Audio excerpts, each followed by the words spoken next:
Ano Bíblico, 24 de novembro.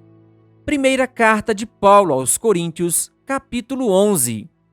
Tornem-se meus imitadores, como eu o sou de Cristo. Eu os elogio por se lembrarem de mim em tudo e por se apegarem às tradições exatamente como eu as transmiti a vocês. Quero, porém, que entendam que o cabeça de todo homem é Cristo, e o cabeça da mulher é o homem, e o cabeça de Cristo é Deus. Todo homem que ora ou profetiza com a cabeça coberta desonra sua cabeça, e toda mulher que ora ou profetiza com a cabeça descoberta desonra a sua cabeça, pois é como se a tivesse rapada. Se a mulher não cobre a cabeça, deve também cortar o cabelo.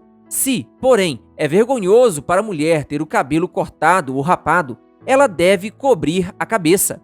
O homem não deve cobrir a cabeça, visto que ele é imagem e glória de Deus, mas a mulher é glória do homem. Pois o homem não se originou da mulher, mas a mulher do homem. Além disso, o homem não foi criado por causa da mulher, mas a mulher por causa do homem. Por essa razão e por causa dos anjos, a mulher deve ter sobre a cabeça um sinal de autoridade. No Senhor, todavia, a mulher não é independente do homem, nem o homem independente da mulher. Pois, assim como a mulher proveio do homem, também o homem nasce da mulher. Mas tudo provém de Deus. Julguem entre vocês mesmos. É apropriado a uma mulher orar a Deus com a cabeça descoberta? A própria natureza das coisas não lhes ensina que é uma desonra para o homem ter cabelo comprido e que o cabelo comprido é uma glória para a mulher? Pois o cabelo comprido foi-lhe dado como manto. Mas se alguém quiser fazer polêmica a esse respeito, nós não temos esse costume, nem as igrejas de Deus. Entretanto, nisto que lhes vou dizer, não os elogio, pois as reuniões de vocês mais fazem mal do que bem. Em primeiro lugar, ouço que, quando vocês se reúnem como igreja, há divisões entre vocês, e até certo ponto eu o creio, pois é necessário que haja divergências entre vocês, para que sejam conhecidos quais dentre vocês são aprovados. Quando vocês se reúnem, não é para comer a ceia do Senhor, porque cada um come sua própria ceia sem esperar pelos outros. Assim, enquanto um fica com fome, outro se embriaga. Será que vocês não têm casa onde comer e beber? Ou desprezam a igreja de Deus e humilham os que nada têm? Que lhes direi? Eu os elogiarei por isso? Certamente que não, pois recebi do Senhor o que também lhes entreguei, que o Senhor Jesus, na noite em que foi traído, tomou o pão e, tendo dado graças, partiu e disse: Isto é o meu corpo, que é dado em favor de vocês. Façam isto em memória de mim. Da mesma forma, depois da ceia, ele tomou o cálice e disse: Este cálice é a nova aliança no meu sangue. Façam isso sempre que o beberem em memória de mim. Porque, sempre que comerem deste pão e beberem deste cálice, vocês anunciam a morte do Senhor até que ele venha. Portanto, todo aquele que comer o pão ou beber o cálice do Senhor indignamente será culpado de pecar contra o corpo e o sangue do Senhor. Examine-se cada um a si mesmo, e então coma do pão e beba do cálice. Pois quem come e bebe sem discernir o corpo do Senhor, come e bebe para sua própria condenação. Por isso há entre vocês muitos fracos e doentes, e vários já dormiram. Mas, se nós tivéssemos o cuidado de examinar a nós mesmos, não receberíamos juízo.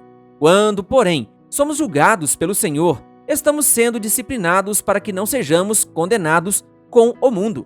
Portanto, meus irmãos, quando vocês se reunirem para comer, esperem uns pelos outros. Se alguém estiver com fome, coma em casa, para que, quando vocês se reunirem, isso não resulte em condenação.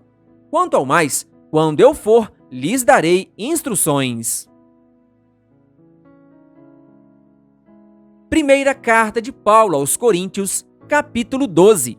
Irmãos, Quanto aos dons espirituais, não quero que vocês sejam ignorantes. Vocês sabem que, quando eram pagãos, de uma forma ou de outra, eram fortemente atraídos e levados para os ídolos mudos. Por isso, eu lhes afirmo que ninguém que fala pelo Espírito de Deus diz: Jesus seja amaldiçoado. E ninguém pode dizer: Jesus é Senhor, a não ser pelo Espírito Santo. Há diferentes tipos de dons, mas o Espírito é o mesmo. Há diferentes tipos de ministérios, mas o Senhor é o mesmo. Há diferentes formas de atuação, mas é o mesmo Deus quem efetua tudo em todos. A cada um, porém, é dada a manifestação do Espírito, visando ao bem comum. Pelo Espírito, a um é dada a palavra de sabedoria, a outro, pelo mesmo Espírito, a palavra de conhecimento, a outro, fé, pelo mesmo Espírito, a outro, dons de curar, pelo único Espírito, a outro, poder para operar milagres, a outro, profecia, a outro, discernimento de espíritos, a outro, variedades de línguas, e ainda a outro, interpretação de línguas. Todas essas coisas, porém, são realizadas pelo mesmo e único Espírito, e ele as distribui individualmente, a cada um, como quer. Ora, assim como o corpo é uma unidade, embora tenha muitos membros, e todos os membros, mesmo sendo muitos, formam um só corpo, assim também com respeito a Cristo, pois em um só corpo todos nós fomos batizados em um único Espírito, quer judeus, quer gregos, quer escravos, quer livres, e a todos nós foi dado beber de um único Espírito. O corpo não é feito de um só membro, mas de muitos. Se o pé disser: porque não sou mão, não pertenço ao corpo, nem por isso deixa de fazer parte do corpo. E se o ouvido disser: porque não sou olho, não pertenço ao corpo, nem por isso deixa de fazer parte do corpo. Se todo o corpo fosse olho, onde estaria a audição? Se todo o corpo fosse ouvido, onde estaria o olfato? De fato, Deus dispôs cada um dos membros no corpo, segundo a sua vontade. Se todos fossem um só membro, onde estaria o corpo? Assim, há muitos membros, mas um só corpo. O olho não pode dizer à mão: não preciso de você. Nem a cabeça pode dizer aos pés: não preciso de você. Ao contrário, os membros do corpo, que parecem mais fracos, são indispensáveis. E os membros que pensam serem menos honrosos, tratamos com especial honra. E os membros que em nós são indecorosos, são tratados com decoro especial. Enquanto os que em nós são decorosos, não precisam ser tratados de maneira especial. Mas Deus estruturou o corpo, dando maior honra aos membros que dela tinham falta, a fim de que não haja divisão no corpo, mas sim que todos os membros tenham igual cuidado uns pelos outros. Quando um membro sofre, todos os outros sofrem com ele. Quando um membro é honrado, todos os outros se alegram com ele. Ora, vocês são o corpo de Cristo, e cada um de vocês, individualmente, é membro desse corpo. Assim, na igreja, Deus estabeleceu primeiramente apóstolos, em segundo lugar, profetas, em terceiro lugar, mestres, depois os que realizam milagres, os que têm dons de curar, os que têm dom de prestar ajuda, os que têm dons de administração e os que falam diversas línguas. São todos apóstolos? São todos profetas? São todos mestres? Têm todos o dom de realizar milagres? Têm todos dons de curar? Falam todos em línguas? Todos interpretam? Entretanto, busquem com dedicação os melhores dons. Passo agora a mostrar-lhes um caminho ainda mais excelente.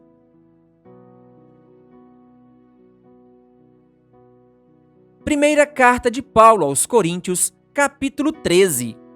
Ainda que eu fale as línguas dos homens e dos anjos, se não tiver amor, serei como sino que ressoa ou como prato que retine. Ainda que eu tenha o dom de profecia e saiba todos os mistérios e todo o conhecimento, e tenha uma fé capaz de mover montanhas, se não tiver amor, nada serei. Ainda que eu dê aos pobres tudo o que possuo e entregue o meu corpo para ser queimado, se não tiver amor, nada disso valerá. O amor é paciente, o amor é bondoso, não inveja, não se vangloria, não se orgulha, não maltrata, não procura seus interesses, não se ira facilmente, não guarda rancor. O amor não se alegra com a injustiça, mas se alegra com a verdade. Tudo sofre, tudo crê, tudo espera, tudo suporta. O amor nunca perece, mas as profecias desaparecerão, as línguas cessarão, o conhecimento passará, pois em parte conhecemos e em parte profetizamos. Quando, porém, vier o que é perfeito, o que é imperfeito desaparecerá. Quando eu era menino, falava como menino, pensava como menino e raciocinava como menino. Quando me tornei homem, deixei para trás as coisas de menino.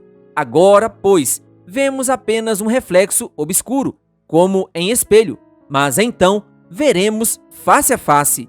Agora conheço em parte, então conhecerei plenamente, da mesma forma como sou plenamente conhecido. Assim, permanecem agora estes três: a fé, a esperança e o amor. O maior deles, porém, é o amor. Querido ouvinte, que Deus lhe abençoe. Se inscreva em nosso canal e ative o sininho das notificações. Canal O Bom da Bíblia, compartilhando a Palavra de Deus.